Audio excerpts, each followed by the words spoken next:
My fiancé posted wedding photoshoot pictures captioned, "Last chance to escape before forever," while secretly messaging another man behind my back the entire time. I stayed silent and canceled everything quietly. Months later, her family found out the full story during Thanksgiving dinner and suddenly stopped blaming me for the breakup. Last chance to escape before forever. Chelsea posted it under our wedding photoshoot pictures at 1:14 in the morning. I was still awake. I'd been lying in the dark scrolling through my phone the way you do when your brain won't shut off. And then suddenly her post appeared in my feed like everyone else's. Not a private message to me. Not a text saying, "Hey, I posted something cute. Go check it." Just public. For everyone. Thousands of people reacted within an hour. Her college friends. My coworkers. Her mom. Random people from her yoga class who I'd met exactly once. Haha, so cute. Oh, she's so funny. Goals. I stared at the picture longer than I should have. It was a good photo, honestly. We were standing on the high line at golden hour, Chelsea laughing at something off camera, me looking at her the way the photographer kept telling me to look at her, like she was the only thing in the frame. She looked genuinely happy in that picture. I just couldn't figure out why the caption felt so wrong. I put my phone face down on the nightstand and told myself I was being ridiculous. It was a joke. Chelsea was funny. That was one of the first things I ever liked about her. She had this dry, slightly self-deprecating humor that made people feel instantly comfortable around her. It was just a joke. I didn't realize it then. But that post was the beginning of the end. The wedding was 6 weeks away. Let that land for a second. 6 weeks. Not 6 months. Not a year. 6 weeks. We had a venue in Brooklyn that had cost us, mostly me, $14,000 in deposits alone. A caterer. A florist who Chelsea had changed her mind about 3 times before finally landing on someone whose aesthetic she described as organic romantic, which I had nodded at like I understood. A photographer. A DJ. A rehearsal dinner reservation at a restaurant in the West Village that required a non-refundable booking fee. Both of our families had already bought plane tickets. Her parents were flying in from Ohio. My aunt was coming from Portland. My cousin had already taken time off work. 112 people had RSVP'd yes. I had a suit fitting scheduled for that Saturday. That's the thing nobody tells you about being close to a wedding. By the time you're 6 weeks out, you're not really a person anymore. You're a logistics project. Every conversation eventually circles back to seating charts or dietary restrictions, or whether the centerpieces should have candles, or whether candles were a fire risk at that particular venue. You lose yourself in it. And maybe that's the point. Maybe the chaos of planning is specifically designed so that you stop paying attention to anything else. Because I had stopped paying attention, and someone had already noticed. If you enjoy real stories like this, subscribe, because what happened next changed everything for me. I was 31. Chelsea was 28. We'd been together for almost 5 years, living together in Manhattan for 2 of them. We met at a mutual friend's birthday party in a bar in the East Village. She was standing near the back arguing passionately about something I couldn't hear over the music, and Ian, who knew her from college, introduced us during a quiet moment between songs. She shook my hand very formally, which made both of us laugh, and then she said, "I heard you work in finance. I'm choosing not to hold that against you." I liked her immediately. The proposal happened at the 2.5-year mark. Not too fast, not dragged out. I planned it carefully. She cried, which she would later claim was completely out of character for her. We called both of our families that same night. For a long time, it was good. I want to be clear about that. It was genuinely good. Looking back now, I can identify the exact point when things started shifting. Not dramatically, not with a fight or a specific moment I could point to. Just a slow, almost imperceptible drift that I kept rationalizing away. It started maybe 4 months before the wedding. Chelsea got a new phone. That wasn't strange. Her old one had a cracked screen and a battery that was basically decorative at that point. But after she got the new one, something changed about how she carried it. She started keeping it face down on tables. She'd leave the room to take calls. She'd be in the middle of a conversation with me and then glance at her phone and smile. This quick, private smile she'd try to flatten before I could fully register it. I noticed it the way you notice a low-grade headache. Present, slightly uncomfortable, easy to dismiss. She's just excited about something. Work probably. She's been stressed about that project. Work. Right. Around that same time, she started mentioning someone named Bradley. Casually. Naturally. The way you mention someone who means nothing. Bradley from work thinks we should try that new ramen place. Oh, Bradley sent me this article here. Bradley has the same take as you on that. Actually, That's funny. At first it registered as background noise. A coworker. Fine. Chelsea had always been friendly at work, had a big social circle there. Went to happy hours I wasn't always invited to and never really minded. I didn't know who Bradley was yet. I should have asked more questions. The photo shoot was Ian's idea, actually. He said something offhand about how Chelsea was going to regret not having engagement pictures, and Chelsea had latched onto it immediately.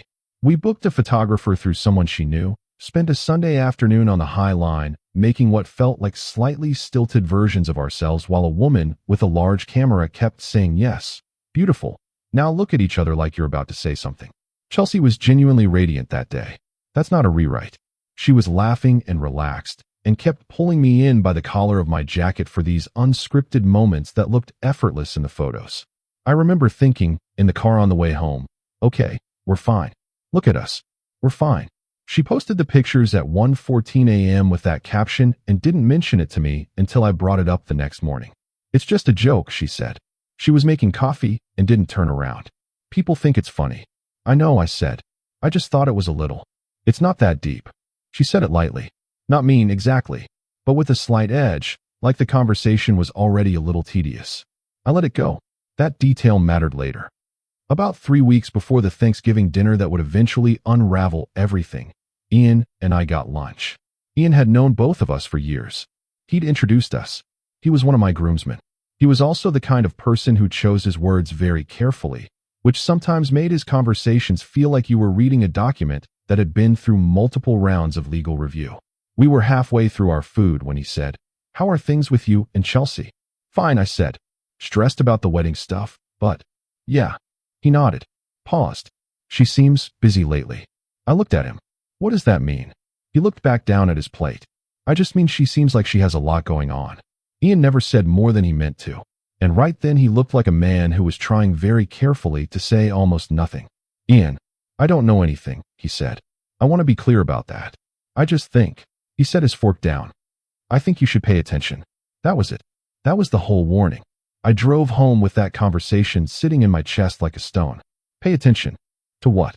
To Chelsea smiling at her phone? To Bradley from work? To a late-night post that everyone thought was hilarious? I paid attention. The iPad was on the kitchen counter. We'd had it for years. Shared iCloud account, which we'd never really thought about because neither of us was hiding anything. Or at least, I wasn't. I'd been looking for a recipe. I know how that sounds, but it's true. And I picked up the iPad because my phone was charging in the other room. When I opened the Messages app to send myself the link, her message thread was already open. I don't know how long I stood there. It wasn't a single message. It was dozens. Maybe more. Scrolling up revealed more, and then more above that, going back weeks. Months. Bradley. Not Bradley from work. Not Bradley the casual mention. Bradley with paragraphs. Bradley with inside jokes I didn't understand. Bradley at 11 p.m. on a Tuesday. Bradley on a Sunday morning when I was 3 feet away in the next room making breakfast. Some of it was just talking. Long, easy, comfortable conversations about nothing specific. The kind of conversations you have with someone you're deeply comfortable with. Some of it was more than that. There was one message that made my stomach drop.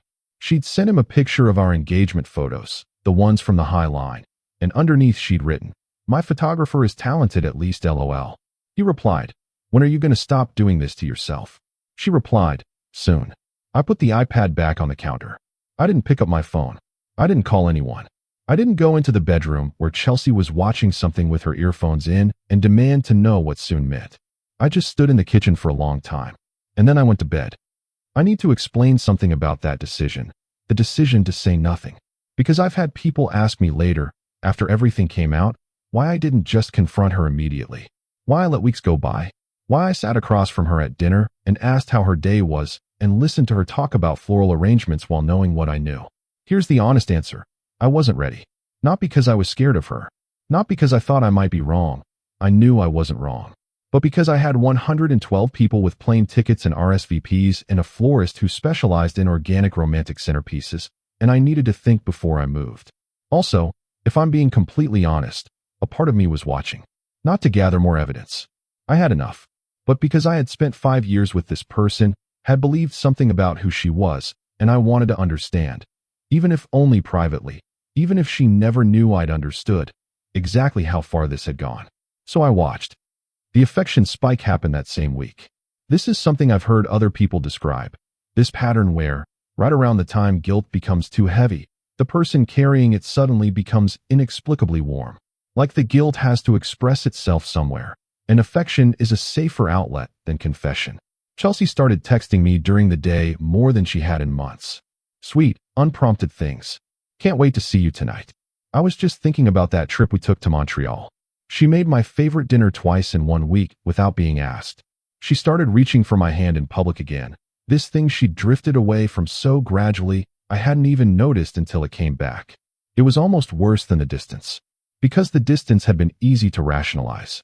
The warmth felt like a performance, and watching it knowing what I knew was quietly exhausting. Garrett called me around this time. Chelsea's older brother. We'd always gotten along. He was direct in the same way Chelsea was, but without the part of her that sometimes used humor to deflect. He called to ask about the rehearsal dinner logistics, and at the end of the call, after we'd worked through everything, he paused and said, "You doing okay?" "Yeah," I said. "Lot going on." "Chelsea seems a little off lately," he said. "Just, I noticed." "I don't know. She's stressed about the wedding stuff?" I said. "Yeah," Garrett said. "Probably. Neither of us believed that. I'm pretty sure we both knew it." I started the quiet dismantling about 10 days after I found the iPad. I want to be careful about how I describe this because it sounds colder than it felt. It didn't feel cold. It felt like someone had pulled the pin on a grenade, and I was walking it very carefully to a place where it could explode without taking anyone else down. I called the venue first. I explained there was a family emergency. They were sympathetic, more than I expected. The deposit was partially refundable, not all of it, but more than I'd anticipated. I took what I could get. Then the caterer, the florist, the photographer, who was professional and kind about it, and said she'd pray for our family, which I felt guilty about because there was no family emergency, not in the way she was imagining. I removed Chelsea's name from our joint account. Not the whole amount. I transferred my contributions and left hers. I wasn't interested in taking anything that wasn't mine. I started moving my things in slow stages, not in a dramatic single load. A box here, a bag there, books I cared about, documents, things that were mine. I told no one except 2 people, my lawyer, who helped me think through the financial pieces, and my friend Marco, who wasn't part of this social circle and therefore was the only person I could trust to be completely outside the blast radius. I didn't tell Ian. I didn't tell Garrett. I didn't tell Chelsea's sister Naomi, who had texted me 3 weeks earlier asking if I needed help with the morning of timeline. I said nothing. That was the hardest part. Not the logistics. The silence. Chelsea found out on a Tuesday. She came home and started telling me about her day, and at some point she noticed the books were gone. Then she noticed the framed photos I'd taken from my side of the bedroom wall. Then she went into the closet. "Where are your things?" she said from the doorway. "I moved some stuff to Marco's." She turned around slowly. I was sitting on the couch. I hadn't stood up. I'd been waiting for this moment for 10 days, and I was surprisingly calm about it, which I think surprised her. "Why?" she said. Not a question. A careful word. "Because I found the iPad," I said. The silence that followed was very long. Then, "That's not what it looks like." "Chelsea, I mean it. Bradley is just." I read the messages. I kept my voice even. "I'm not interested in an explanation right now. I've canceled the wedding. The vendors have been notified. I'll send you the paperwork for the venue refund because part of it is in your name." She stared at me. "You canceled the wedding?" "Yes." "Without talking to me?" "You talked to Bradley." She sat down on the arm of the chair across from me. She looked young in that moment. Not in a good way. In a way that made me realize how much of what I'd loved about her had been projection. The person I'd imagined her to be, built on top of the person she actually was. "I'm not in love with him," she said. "Okay." I was confused. I was scared about the wedding, and I was talking to someone, and it got out of hand, and it didn't mean. "Chelsea," I said, "I need you to stop." She stopped. "I'm not angry," I said. And I meant it. I was something, but angry wasn't quite the right word for it. "I'm just done." She cried. I sat there and let her. I got her a glass of water. Then I picked up my jacket and my keys and I left. What happened in the next 2 weeks was exactly what I expected. Chelsea cried to her family first. She cried to Naomi, and Naomi called me 7 times in 1 day. She cried to her mom, Kristen, who had always liked me, but who immediately and completely took her daughter's side, which is what mothers do, and I hold no grudge about it. The story, as it was told, was that I had gotten cold feet and canceled the wedding abruptly and moved out without explanation, that I had refused to communicate or go to couple therapy, that I had been emotionally unavailable for months. None of that was entirely false. Some of it was even fair. What was carefully omitted was Bradley. Garrett called me. "I just want to hear your side," he said. "I know," I said. "I appreciate that. I'm not able to talk about it right now." "She's really devastated," he said. "Whatever happened, she's—" "I know she is," I said. "I'm sorry about that. I genuinely am." He waited for more. I didn't give him more. "Is there something I'm missing?" he asked. "Yes," I said. "But it's not my place to tell you." That answer frustrated him. I understood why. He was trying to be fair, and I was giving him nothing, and from the outside that looked like guilt or cowardice or both. Ian knew more than he was saying, because Ian always knew more than he was saying, and I think he was watching the situation with the same quiet dread that I had felt in those weeks between finding the iPad and saying anything. But Ian wasn't going to tell anyone else's story. Naomi had been posting vague things on social media. Nothing explicit. Some people only show their true colors when the stakes are high. That sort of thing. A few of our mutual acquaintances started going cold on me. Someone unfollowed me. Someone else sent me a message that said I always thought something was off about you, and then immediately blocked me before I could respond. The wedding photos were still up on Chelsea's Instagram, including the one from the Highline, including the caption, "Last chance to escape before forever." The comments had changed, though. Now they were full of sad faces. "We were all rooting for you. What happened? You deserve so much better, babe." I didn't post anything. I didn't respond to anything. I moved into Marco's guest room, and I went to work, and I called my mom, and I didn't say anything publicly. The silence was the strategy, but it was also the only thing I had the energy for. I want to go back now, because I think it's important. There were things I dismissed that I shouldn't have dismissed. Not just about Bradley, or before I knew about Bradley. About the version of Chelsea I'd been building toward a life with. About 18 months into our relationship, we were at a party with some of her work friends. I didn't know these people well, so I was doing the thing where you circulate and smile and try not to look like you're struggling.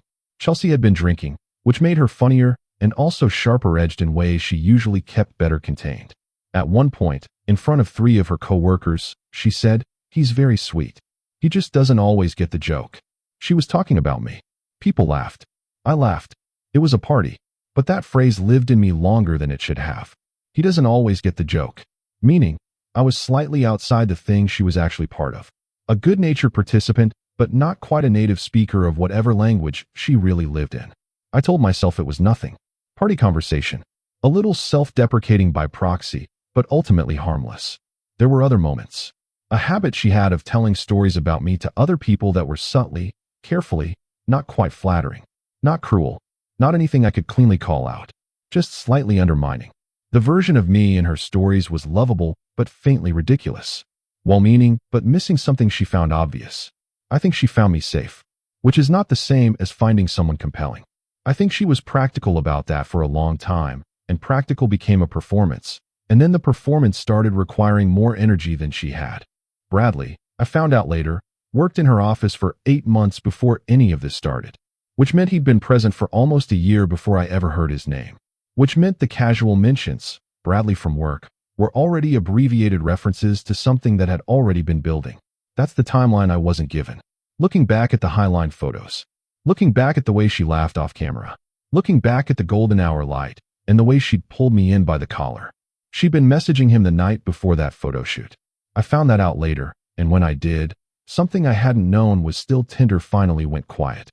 Thanksgiving. I wasn't there. I want to be clear about that. I wasn't present for the dinner. I was in Portland with my aunt, who had made a large amount of food and wanted company and had zero interest in hearing about Chelsea except to say, twice, "She didn't deserve you. Now eat something." What happened was relayed to me afterward, piece by piece, by 3 different people, over the following 10 days. And the 3 accounts were consistent enough in the important parts that I believe I have a reasonably accurate picture. Chelsea's family had their Thanksgiving at Kristen's house. This was the usual tradition. About 14 people, parents, siblings, Garrett and his wife, Naomi, a few aunts and cousins. Ian was there, which was the variable nobody had fully accounted for. Ian had stayed close with Garrett's family over the years independent of his friendship with me. He was invited as himself, not as my representative or anything like that. He just showed up. The atmosphere was apparently already tense before anyone sat down. Chelsea had been having a hard few weeks. The social fallout of a canceled wedding isn't only felt by the person who was left, it turns out. She'd been answering questions, managing the narrative, explaining the deposits and the RSVPs and the dress and all of it. She was tired and brittle, and Kristen had been running interference in a way that was mostly sympathetic, but also kept reopening the wound every time she brought it up. They were partway through dinner when Naomi asked, not for the first time, what had actually happened. Not hostile, genuinely trying to understand. She'd heard the version Chelsea had given, but she knew Chelsea, and she knew when Chelsea was giving a version of something rather than a thing itself.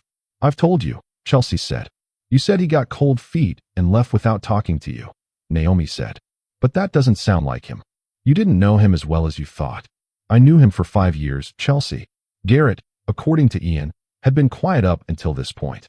He'd been cutting his turkey and listening in that particular way he had of seeming to pay no attention while actually cataloging everything. Was there someone else? He asked. The table went quiet. No, Chelsea said. Okay, Garrett said. Not like he believed it.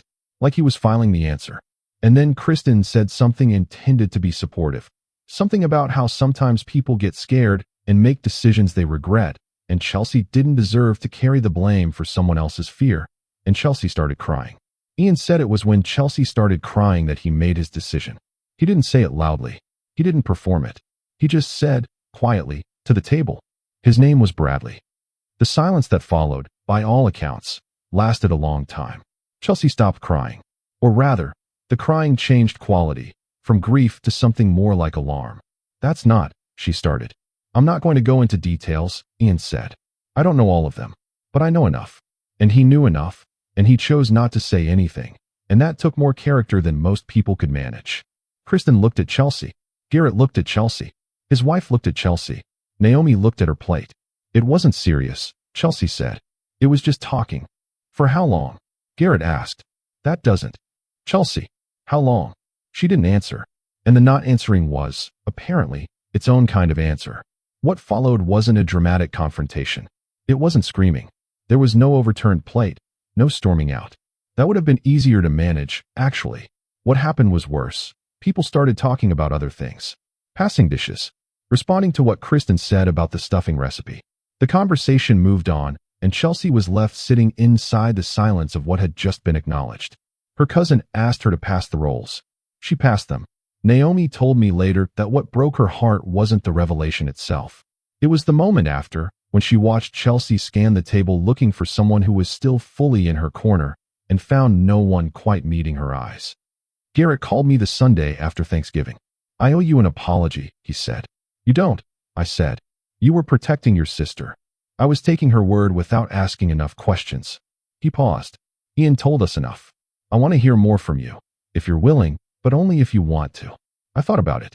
There's not that much more to tell, I said. I found out. I ended it quietly. I didn't make it public because I didn't see the point. Why didn't you just tell someone? Because it would have sounded like I was trying to make her look bad. He was quiet for a moment. That's either very mature or very stubborn. Probably both, I said. He laughed.